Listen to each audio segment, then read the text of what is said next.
Hello and welcome everybody to Art School Live. My name is Mandy Theis. I am filling in for our dear friend Eric Rhoads while he's away on one of his art adventures.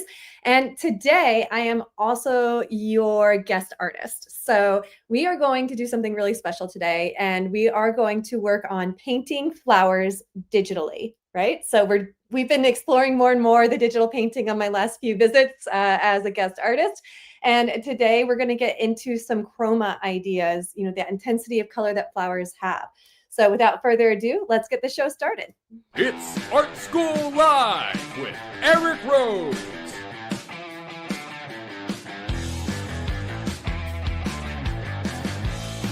Now, here's your host, Eric Rhoads. I always get into the jams there. Hello, everybody. My name is Mandy Theis, and I am your guest artist and guest host today while Eric Rhoads is away on one of his art adventures. And today I wanted to do something a little bit different, continuing with digital painting, but taking on a different task in digital painting. And so many of you who have followed me, maybe you followed me on Instagram at Mandy Fine Artist, you know that I'm known for my floral painting. And I had a question the last time I was a guest artist, Mandy, why aren't you painting flowers? So today I thought I would do digital painting of flowers with all of you.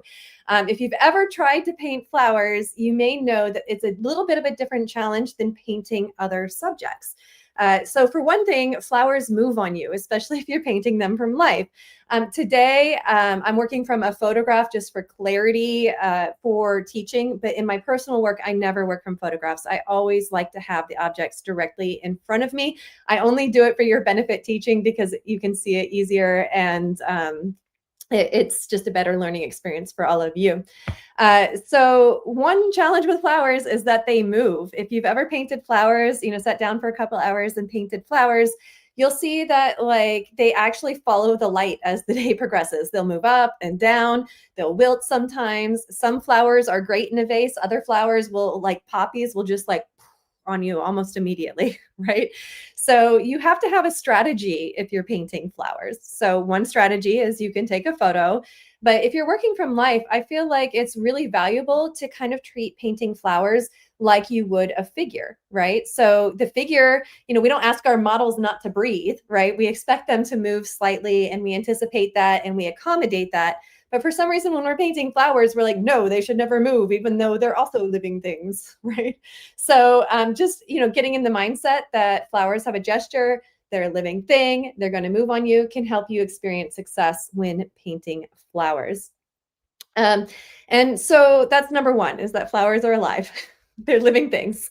They're gestures. I think of flowers as figurative subjects, actually. I don't really see them any different than when I'm painting a person, except for the coloring.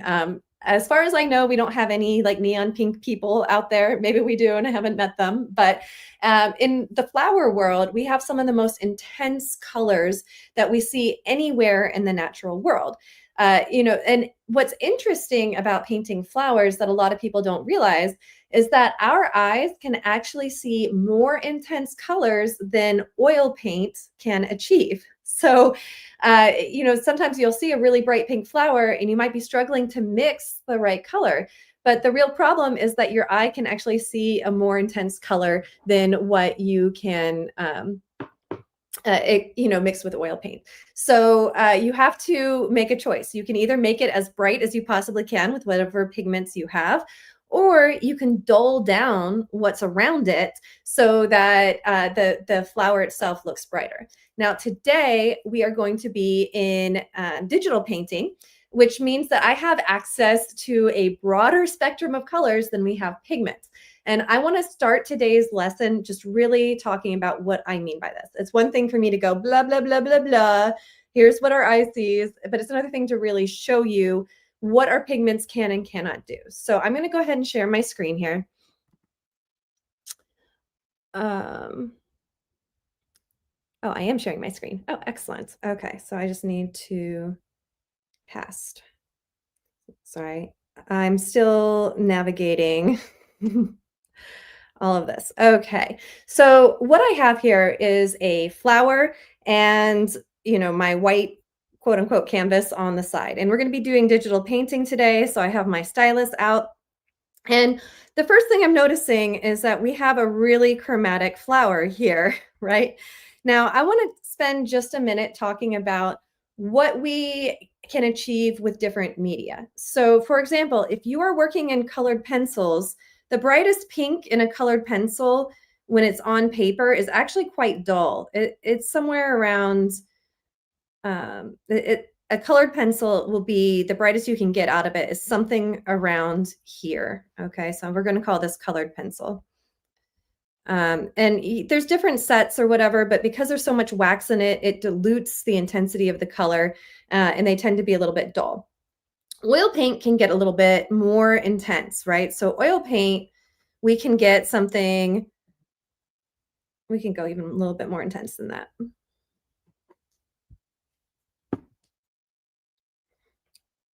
Okay, so oil paint, we can get a little bit brighter here. So we'll call this our oil paint.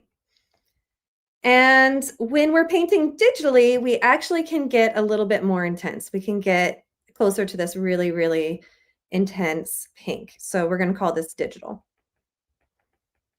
And I apologize for my really terrible handwriting. I hope you all can read it. You know, people are like, oh, you're an artist, you must have beautiful handwriting. I do not. I have my dad's handwriting, and it's just, that's the way it is. Okay, so what I hope you're seeing is that we have a range of what our brightest pinks can be depending on what medium we are using. Okay, now, even though you know, things change based on what medium you're using, you can still get the idea of something really intensely colorful, something really chromatic, by changing what's around it. And so what I mean by that is, let's say you're working in the colored pencil land here. If you actually neutralize, like if I go to one of my greens here, and I just pick a really neutralized, which means a not very intensely colored green, kind of like a gray green. And let's say I place this around my pink, what's going to happen, oh, let me make this opacity higher. What's going to happen is that this dark, slightly neutralized color is going to make the pink feel brighter, right? Just because of the comparison around it. So, you know, there's ways that you can adjust using with the limitations of what your colors are. But it's important to understand that our eyes as humans can actually see greater intensities of color than we have pigment for. So if you've ever tried to mix a color and you're like, I can't get the color right, it could be that your eye is just capable of seeing a brighter color than your paints. Okay, that's the first lesson of painting flowers. Oops, you know, I forgot to lock this. I'm going, oops, let me erase this out of the way, and then we'll start working on our actual floral painting. Let's lock it. Okay, so when we're painting flowers, you know, it can be confusing, it can be challenging.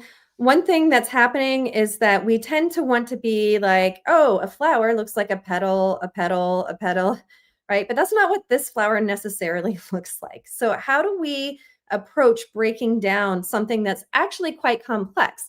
Because it feels like, oh, we have squiggly lines everywhere, every which way. How do we start? How do we organize the information in a flower? You know, how do we approach this as painters, whether it's digital, colored pencil, pastel, however you're approaching it? It's always important to have a process. If you have a consistent process, you'll always know when you get derailed, right? So if something starts going really wrong in your painting, you can always go back to the previous step. Whereas if you don't have a process, if you're just like, I don't know where to start, I guess I'll do this petal over here, and then I don't know, over here, and maybe a squiggle, and oh, I think I see some stamen in the middle, right? If you don't have a way or a method of organizing visual information, it's easy to get lost when you start to draw or paint something. So my method, and many of you may be familiar with this, you know, I teach on the 𝗙𝗵𝗶𝘁 Arts YouTube channel. I run an online atelier, and what I really believe in, the easiest way to organize visual information is to work from big ideas to small ideas. So the biggest idea of this flower is the overall biggest shape. We don't have to worry about every little petal, what we want to do, I'm trying to find a color that's, I'm going to use like neon blue because I just think it'll stand out the most. What we want to do is think, if we had just a small number of big lines, what would the overall shape of this be? So what I'm seeing is that I can kind of put, you know, 1, 2, 3, 4, and 5 lines down and have a big idea of what the shape is that I want to do. Now, when you are working on your easel, when you're oil painting from life or working from life, you can't draw on your subject the same way I just drew on this photograph. But what you can do is you can hold up a pencil to see what the angles are and try to recreate them. And the other question that we have to ask ourselves, you know, I can make this the exact same size over here as it is here. That's a choice. That's called working sight size, when you draw something at the exact same size as the way that you're observing it. But you can also work not sight size. So working not sight size, you could make it smaller, you know, so I could make it this size. And as long as my shape and proportions are the same, that's fine. Something approximately like this, right? Or I can make it way bigger. I could make it, you know, this big. And this is much bigger than the size that it is over here, but it'll still work. It's called relational drawing, right? So you can make it sight size, the exact same size that you see it, or you can just make sure that your proportions are the same, either smaller or bigger. Okay, so what I'm going to do, because I'm painting digitally, and this is one of the advantages of painting digitally, is I'm just going to duplicate this little layer and I'm going to move it over, and ta-da, we have a sight size. Okay, now this is a cheater way to just save us some time so that we can get really into the painting today. But when you're working from observation, you have to do the work of finding the angles, right? Measuring them with your pencil and translating them to your canvas. Okay, so we have the big idea. Do not shortchange yourself on the big idea. If your big idea is wrong, your entire drawing will be wrong. If your big idea is right, you have a much better chance of, you know, getting a solid and relatable image at the end of your drawing session. Okay, so what next? There's still so much information in here. So I'm going to go ahead and smush these two together. And I'm going to lock this for now. When you're painting digitally, organizing your digital space is really important. So you can see that as I'm working, I'm locking my layers, because sometimes with digital painting, the advantage is you can go backwards, right? But I find that if I organize each thought on its own layer, I can delete just part of my thoughts as needed, and I can go back to a previous thought if I get off on the wrong direction. Okay, so we are now on here, excuse me, and I need to decide what to do next. Now, there's a few different ways to approach this, but what I like to do next is what I call a follow-through line. So I'm going to get another color here just to make it really clear. And what I mean by a follow-through line is I'm going to try to relate something over here to something over here. And one thing that I'm seeing is that I can kind of line up all of this on one line, and it's basically making a triangle shape here with my big shape, right? A flower can be really overwhelming and hard. A hypotenuse of a triangle, not so hard, right? So when I'm doing that, okay, I have this follow through line over here, and I'm just going to add it over here. I can do another follow through line. Maybe I want to, you know, I see these petals all kind of lining up together. So maybe I use a follow through line to kind of describe how those all line up together, right? And so now I'm asking myself, oh, it looks like it starts about here and it ends about here, and I can connect those 2 points. So there's lots of ways to think about drawing, but a follow through line is a way that you can organize sometimes confusing or complex visual information a little bit more easily. And so I see too that, okay, this and this and this and this are all lining up. So I'm going to go like that. And sometimes follow through lines are really convenient because look, this and this are hitting key points that I've already found. I know where this corner is and I know where this corner is. So it's not that hard to find this particular line. The difference between an inexperienced artist and a master artist is the ability to use the least amount of lines to describe the most amount of information, right? So we only put 3 follow-through lines down, but already we have a lot of information. We know where quite a few petals are going to begin and end. And also, you know, like let's look at this shape here. Actually, let me get a new layer here.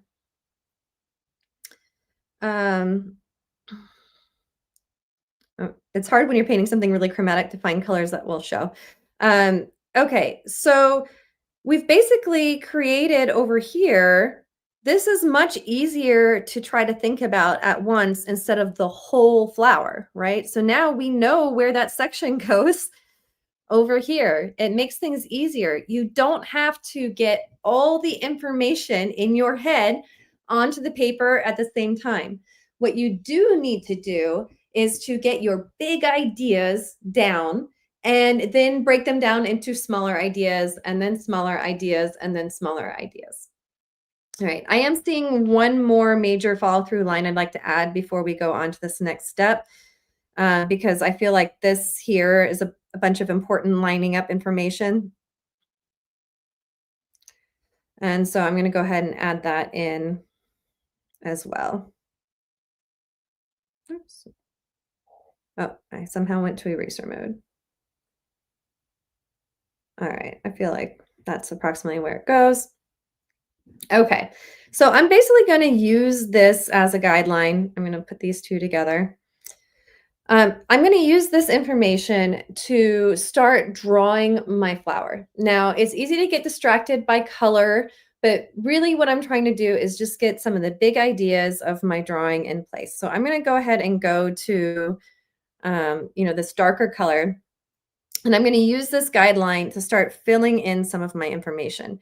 Now, over here, you know, because I made these big fat lines for the demo, some of it might be a little hard to see. Like I want to see in here. Oops, what did I just do? This is too big. I want to see in here a little bit better because I want to see this negative shape. So I'm just going to erase a little bit of that back, and so we can see the shape a little more clearly. And I want to make sure that I'm on my new layer. So again, with organizing of layers, you know, the first layer is just our image. The next layer, we did the big shape. The next layer is some follow through lines. And now I'm starting the more finished drawing. So I started a new layer. So in digital painting, controlling your space, controlling your layers is a big part of what makes digital painting different from traditional painting. Okay. And I like to lock my layers as I go too, so I don't accidentally jump to the wrong layer and start drawing on it. Okay, so what I'm seeing is that I have this negative space up here. And I'm using my guide to just kind of help me get the shape in.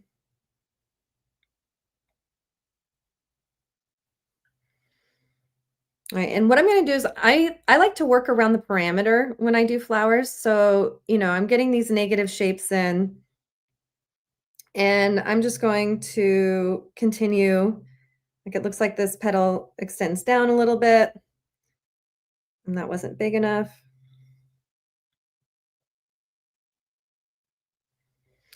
One thing you can do is ask yourself, you know, what are the names of the shapes? Like this shape here looks like an M, more or less to me. Not a perfectly symmetrical M, but an M-like shape. Here we have a triangle that I'm filling in. Right? So, you know, looking for the negative shapes, especially if you are working from life, you can hold up your pencil on this line right in front of the flower. You can hold up your pencil right here and then ask yourself what shapes pop up over your pencil. So, Just because I'm working digitally, I want to make sure that all of you understand how this applies to working from life. Like, you can't always have a photo of everything you want to draw. And also, I'm going to go on my little photography rant, and I know I'm working from a photo right now, but I want you to understand that when you take a photo of something, you're taking a massive amount of information from the 3D world and you're translating it into 2D. And the thing that's doing the translation is not your brain, it is a machine, it is a camera, right? Your eyes, you have two eyes, you're seeing in 3D. So there's a massive amount of information being edited out between what you're seeing and what you take a picture of. So when you are working from life, what happens is that most often you, as an artist, as a painter, as a human, are going to make different choices about what you keep and what you throw out than a machine is going to make. Now, that's not to say that a machine can't be manipulated. There are many amazing photographers out there. I deeply value photography as its own art form. I'm just saying that it's different. If you're going to paint, use your painting brain. If you're going to be a photographer, use your photographer brain. And that's my controversial opinion. So let me know what you think in the chat. And if you're like, no, Mandy, you're wrong, I want to hear from you. If you're like, oh, I never thought about it that way, I definitely want to hear from you that way too. It is a very controversial thing in our world. I don't expect everybody to agree, but that's where I am philosophically. Okay, so we kind of have this whoop-de-doo here. Now, depending on, this is a shorter demo that we have today. We get about 40, 45 minutes to work. So, you can spend a lot of time getting everything exactly right. I always try to make it as as I can, but also I don't want to spend all the time drawing because today I really want to talk about chroma. So I'm just going to get a portion of the information down. I'm not going to draw the whole thing today, but I do want to start working on the color work. So I'm going to pick a section once I get a few more pieces of information down. Oops.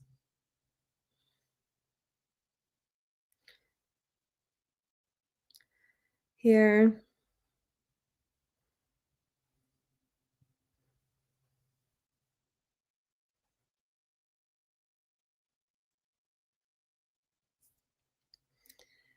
We have this kind of sticking out here. We have a nice negative shape coming in here.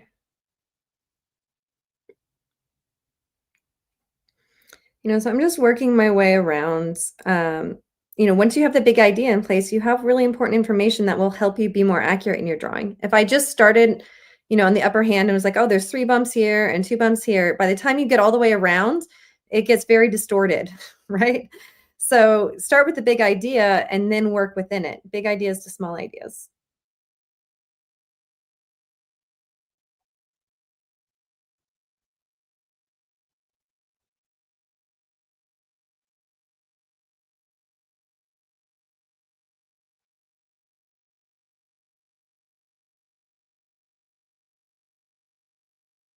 Okay, so I'm rushing this a little bit, but we kind of have our outside contour going on, and I'm going to go ahead and work a little bit. I'm kind of seeing this flower in 2 parts. I'm seeing like I could make a whole secondary shape, just to describe this part. So just because you do one big shape, one big envelope shape doesn't mean you're done. You can do this whole second envelope shape inside. This time, instead of copying it and pasting it over, I'm freehanding it.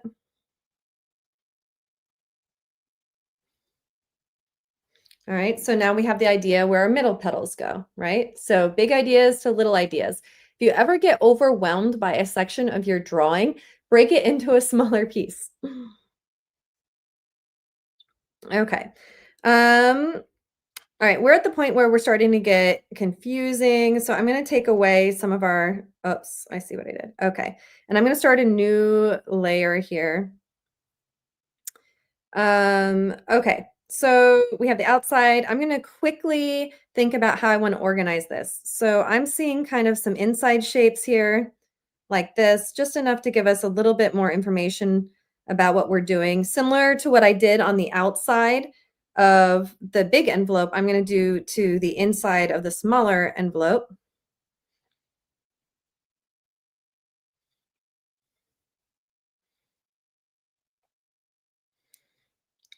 And this should give us enough information where we can start erasing back our support lines.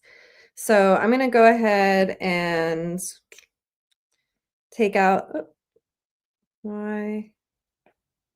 Oops. Oh, it's because that's on this layer. Aha. Okay, I'm going to go ahead and take out my support. Oh, except for I need some of those. Okay, one more time.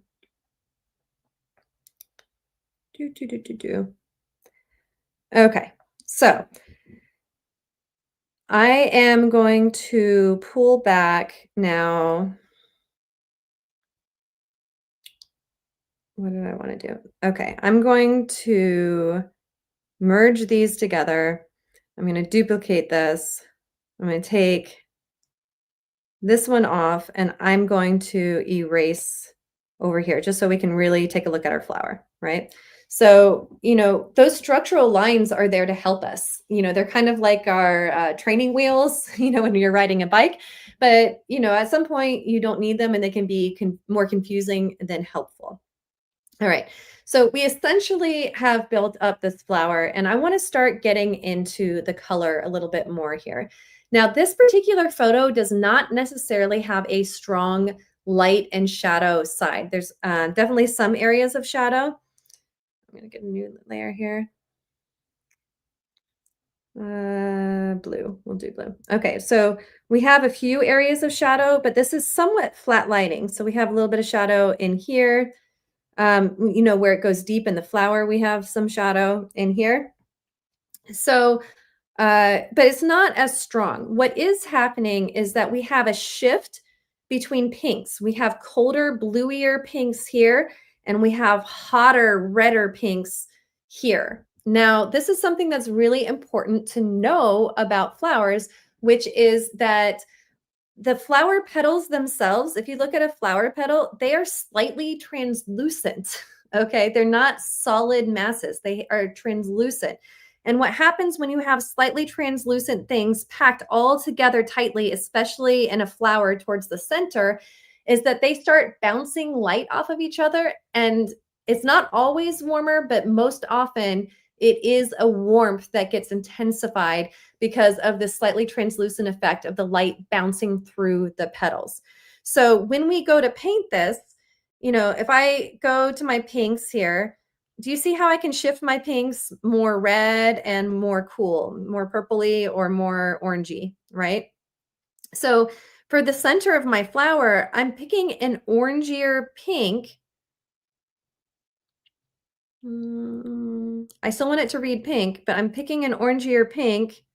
That's not terrible. And I'm going to just paint in a little bit more broadly here.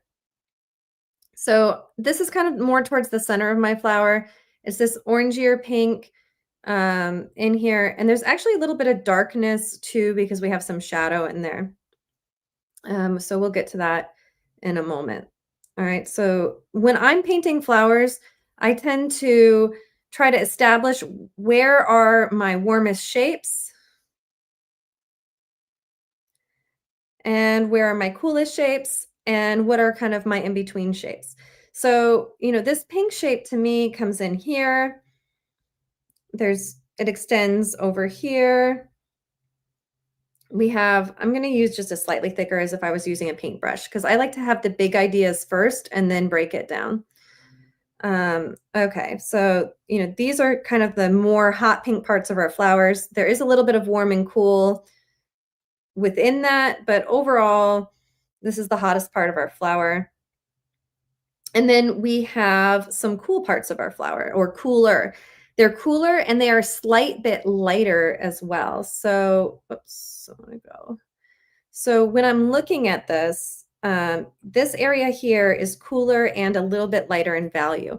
So if I want to recreate that, this was the color I was at, I can go cooler, so tilting it a little bit more towards the blue, and bring it in a little bit lighter in value. Now, I think I went too cold. It's colder, but not like crazy cold. And I think the intensity needs to go up a little bit. Okay, let's try this and see how we feel about it. All right, so we have that cold next to the warm, but I think we do need to lighten it slightly.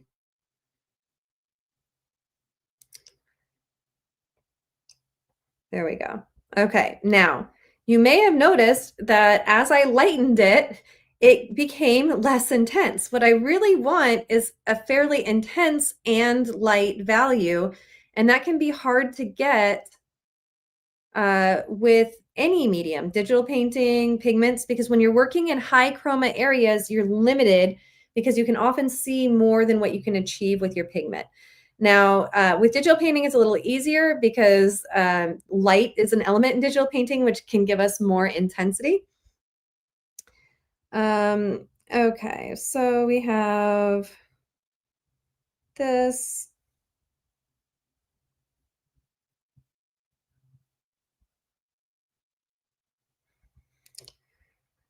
All right. And, I'm looking first for the areas where something really cool is next to something really warm.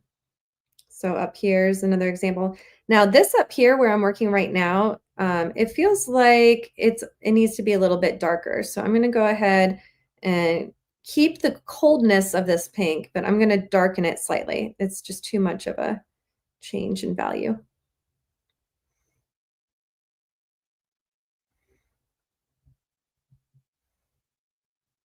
Oops. All right, so sometimes painting flowers can feel a little chaotic, right? Like, what am I doing? Where am I? But, if you keep that underlying structure in your head that we started with, we have an inner shape and outer shape, and then just keep breaking it down. So I'm going to let this shape just exist as one whole shape. We can always break it down towards the end here. But I am seeing that I'm going to go back to this color because I feel like there's a little triangle up here that is more of the warmth. Okay. So, we're just kind of working our way around. Now that I'm working in this area, I'm kind of needing this color again, right? This colder, lighter color. And I think it even needs to be colder. So let's tilt it more towards the blue and maybe possibly a little bit lighter.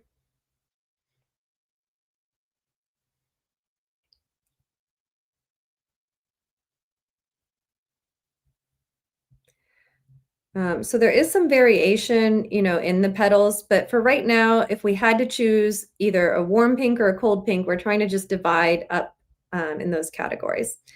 I feel like I could go even lighter in value here.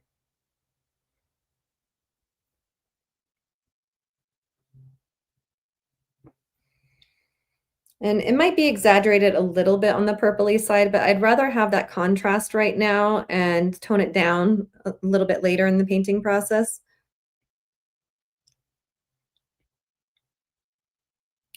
All right. It's a little bit challenging because we're trying to do so much in a short period of time, but that's everybody's challenge on this show, right? We want to give you all the world, and we don't always have time to give you the world. All right, now I'm kind of going into this medium color. So this petal here overall is a little bit warmer, a little bit darker. There is some variation, but that's for the next pass. This is just for now. Just trying to organize information. Get your canvas covered, right? Like get a few ideas down and then go back in and adjust. We need to go just a little bit warmer. Again, it tends to be, not always, but it tends to, oh, that was way too warm. It is very sensitive. You have to be careful, this digital painting situation. That's still too warm.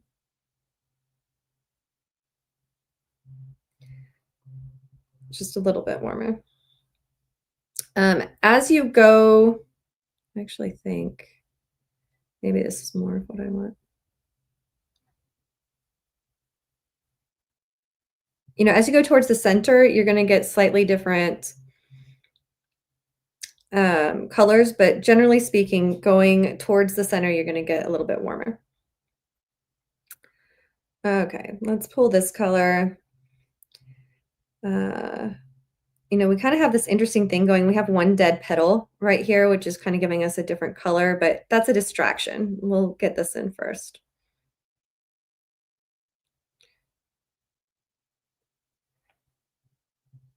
And then we get warmer. I want something not quite this warm and a little bit lighter. That's darker, lighter. Oof, too intense. On digital painting, you can always take the opacity down. Sometimes that's the easier way to get what you want.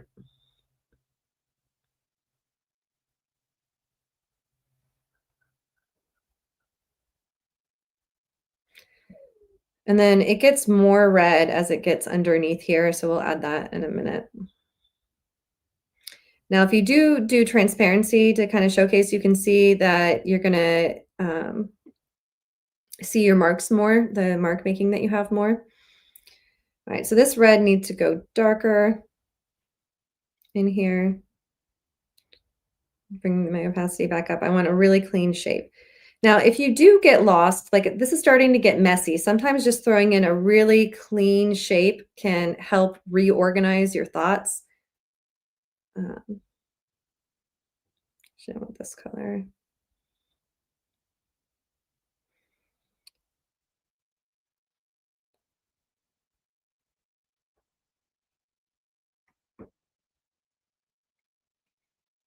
I'm trying to just get the canvas covered. I don't want these like little white spots anymore.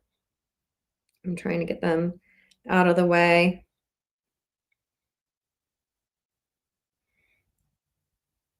As quickly as I can, because again, we don't have all the time in the world. And I just want to see, I wanted you to see how this chroma can get developed over time. Now that I have this dark in here, do you see how deeply red this is? It's a pink flower. How could it possibly be that chromatic and red and dark? And again, it's because of that effect that we're talking about with the transparency.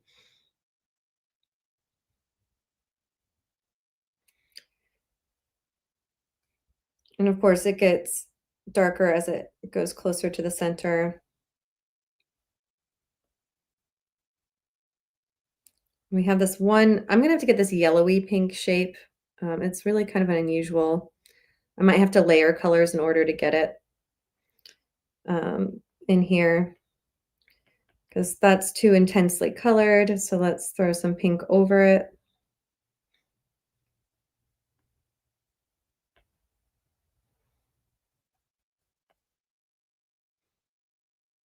And we need something a little lighter and muddier. So do you see how I kind of use this gray color?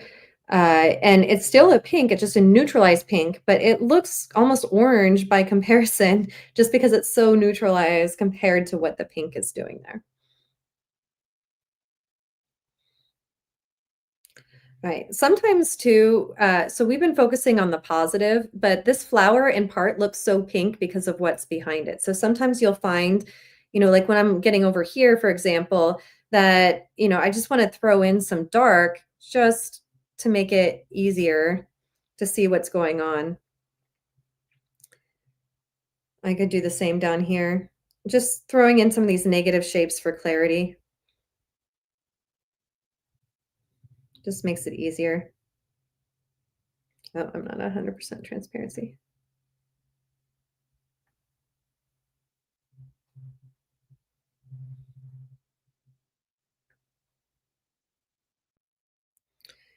Again, kind of working quickly.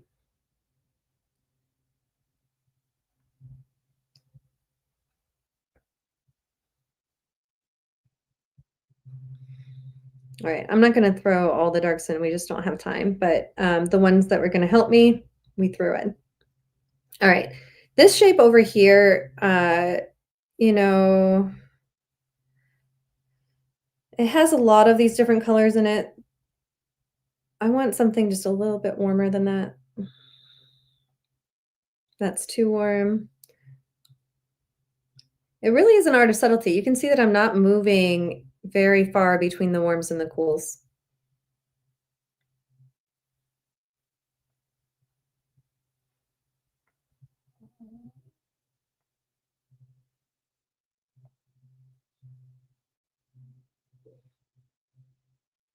This is almost like a gradient over here. It's going from this cool pink to a slightly warmer pink to an even hotter pink. So that whole section is kind of acting like its own gradient.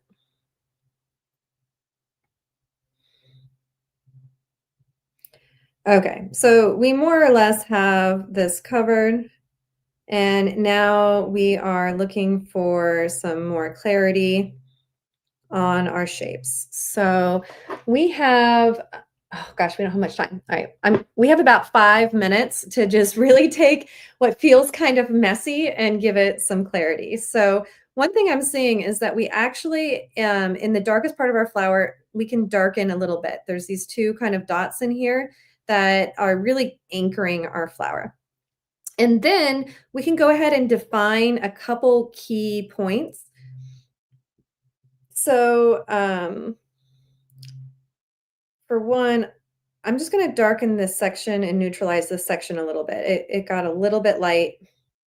So this is what in oil painting we would call a glaze. I'm just putting a little bit of transparency down to neutralize this. I don't use glazes when I'm painting in oils. I paint directly, but I find that in Procreate, it's hard for me to get the color I want by just picking it. And so I tend to use glazes more in Procreate. So I'm taking a big, the big view right now. What needs darkened? We're trying to unify up here. This feels like it needs to be darker. There's some darker shapes in here. We have this piece in here, and this petal here is more neutralized. So I'm going to go ahead and neutralize this bottom right petal thumb. And again, just working my way through, making sure that we're covering everything. We don't want these little dots. I mean, it is a style in digital illustration, to maybe have some show through, but that's not what I'm really going for here. Oops. All right. Okay, so I looked at the big idea. So you're going from big ideas to small ideas, big ideas to small ideas now, because we want this nice unified feel. I want to kind of connect this part of my shape to this part of my shape. So I'm going to take a transparency, and I'm just going to kind of liven up and connect those two shapes together so they feel like they belong.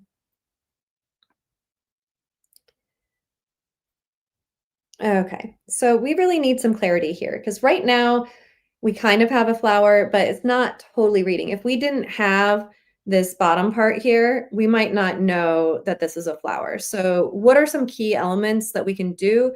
We can just really define a couple of the petals. We don't even have to define all of the petals, just enough of them that we just get more clarity. So I feel like I'm going to go back to my blue here for a second.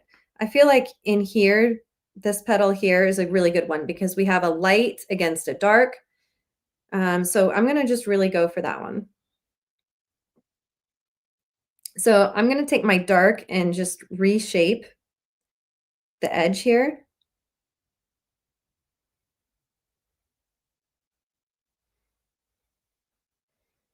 And then I can work from my light inward as well.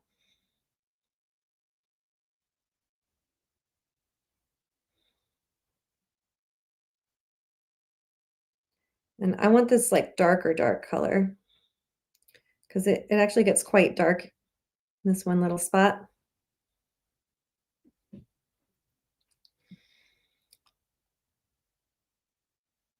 And I'm going to take the opacity down because I want to build up just a little bit of darkness leading into the center here, kind of like a transition. Okay, so that's one petal. Now I'm going to define the petal next to it a little bit more. Oops. All right, so getting clarity on where anything dark is hitting anything light can really help us. We also have an instance here where we're seeing a little bit of the edge of this one petal. So I'm going to skinny down my brush and really kind of cut in and clean up this. Now, this is a line, and we generally don't want lines. There's often not lines. What we do have are really skinny shapes. So I'm going to go back to this color, and I'm going to pay really careful attention to where it's thick and thin, because it's not a line, it's a skinny shape. And it kind of disappears a little bit there. Do you see what a difference that made? Right? If you have a line, if you find that your paintings are feeling a little cartoony, it's because you're thinking of shapes as lines. If you're tempted to draw a line on your canvas, it's most likely a skinny shape. Hey, Mandy, we have a question. Mm-hmm. What is the advantage of using digital painting? Oh, that's a great question. So one of my favorite ways to use digital painting is actually going into museums. Like, it's such a pain in the butt to take a paint box in the museum. You have to get all these special permissions and everything, but you can learn so well just with digital painting, right? And looking at the painting in front of you in high-end museums, especially. So studying is a huge advantage of digital painting. Also, it records what you do. So let me see if I can bring this up. Let me see if I recorded this. Video.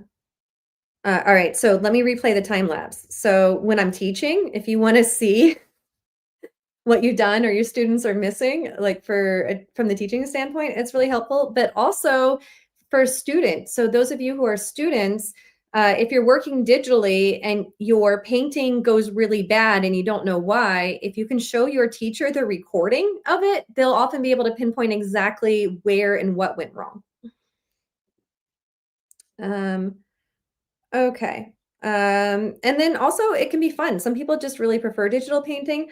If you're trying to reproduce your art in any sort of mass-produced kind of way, like if you want to make postcards or things like that, you don't have to worry about getting a really good photo or glare or things like that. So, there's a lot of great reasons, to work digitally. I still really love working with my hands, but, for me, anytime making art is time well spent. And sometimes I find, oh, I don't feel like getting out my paint box. Oh, I don't feel like getting out, my brushes, or, oh, I only have 10 minutes. That's not enough time. Your iPad is with you. You have 10 minutes on the train, you can do some art. You have 10 minutes, before your kids get home from school, you can do some art, right?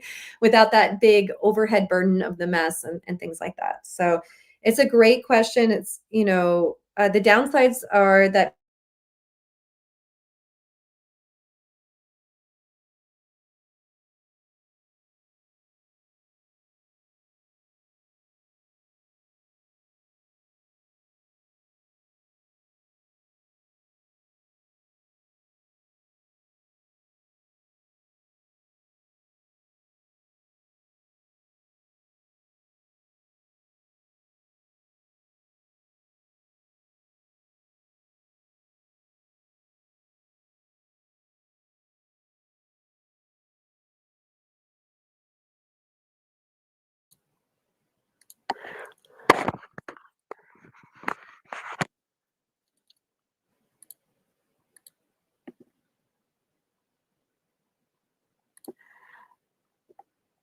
All right. I don't know if it's just me. Yeah, I think it appears that Mandy just dropped out of the studio. I think she's having some technical difficulty.